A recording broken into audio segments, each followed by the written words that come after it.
What's up? This is Angielala with the AngielalaExperience.com, and I'm giving you guys another rant because I just read this amazing book by the artist you hear in the background, Janet Jackson. It's called Make Me, and she says it's not an autobiography, but it's more like her, like, what has she learned in life, her life lessons, and how her self-esteem has affected her from the time she was young and acting in good times to, her current life. And it's just really amazing because she's so quiet and soft-spoken, but she has this wild, crazy side that she pulls out every time she's on stage. And to find out how, like, low her self-esteem was just amazing to me. Like, it was crazy. Like, I know everybody has their points where they, like, they're going through a lot and they don't feel good, but she just felt horrible about herself, it seems like, all the time. Even when she was in the best shape of her life and she was, like, gorgeous, 120 pounds, abs, everything, she felt horrible. And that's crazy because she's known as one of the most beautiful women in the world. And just for her to feel that way, somebody that's that successful, that famous, on everybody's top list, to feel horrible about herself is just crazy.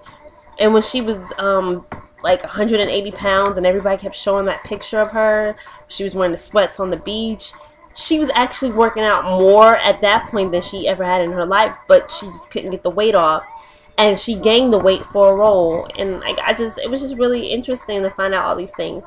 And a lot of her self-esteem issues came from her family. Michael, in particular, would tell her that she should be smaller. And I'm like, no disrespect to Michael, but he had his own issues, as everybody's seen.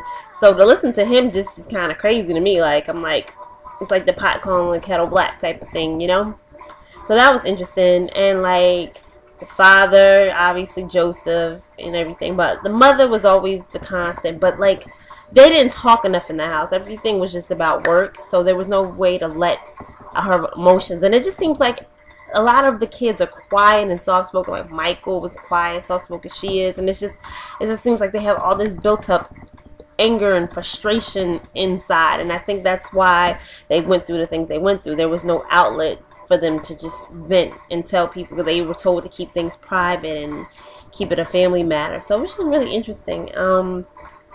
I love the fact that, she's not preaching. She's more like showing examples of her life.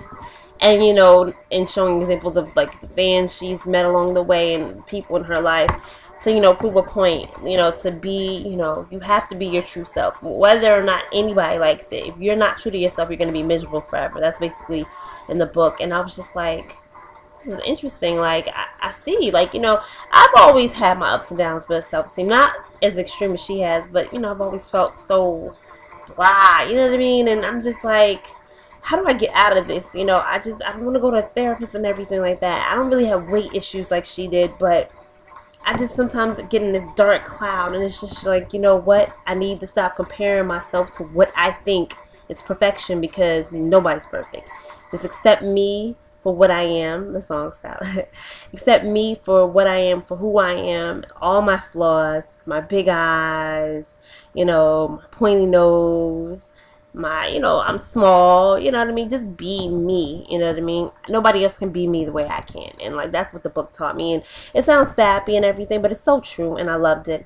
And the recipes at the end, if you're on a diet in particular, well, the book teaches not to have diets, just to have lifestyle changes. So let me rephrase that. If you want to change your life and change the way you eat and the way you look at life, this is a great book. And the recipes in the book are incredible. Like, it had this, like, smoothie recipe that I really want to try, and as soon as I try it, I'll let y'all know about it on Twitter. But it's got, like, almonds and stuff in it, and I love smoothies. It has this little, like granola bar type recipe, and it's got a lot of good stuff in it, a lot of recipes, so definitely check it out. I bought it on my Kindle. I don't really buy books as much anymore. The last book I bought is so thick, I haven't gotten a chance to read it. But yeah, like, the book, wait, a picture of her, you can, ooh, hold on, where did I go? Clicked the wrong thing. Picture of her.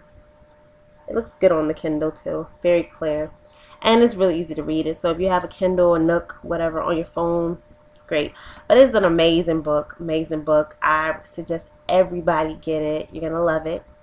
And yeah, I can't wait for her album. I'm not a huge fan of hers, but I've always liked a lot of her stuff. And The Velvet Rope was one of my favorite albums. Like, a lot of her songs, I guess because I was in that mood when it came out. I had a lot going on in my life. Not when it came out, when I really started listening to it, like late 2000s, like 2007, 2008. I just really felt a lot of it. So I'm just like, can't wait for her next album to come out. I know it's gonna be amazing because she's at a good place in her life. So yeah, definitely get the book True You, and I'll be reviewing more books, so don't worry. I'm trying to read as much as I can on this Kindle, so stay tuned for that. And I love you guys so much. And yeah, check out the new relaunch of the AngielalaExperience.com. And it looks different layout, you know, trying to make things more accessible, more interactive. So let me know what you think. Mwah.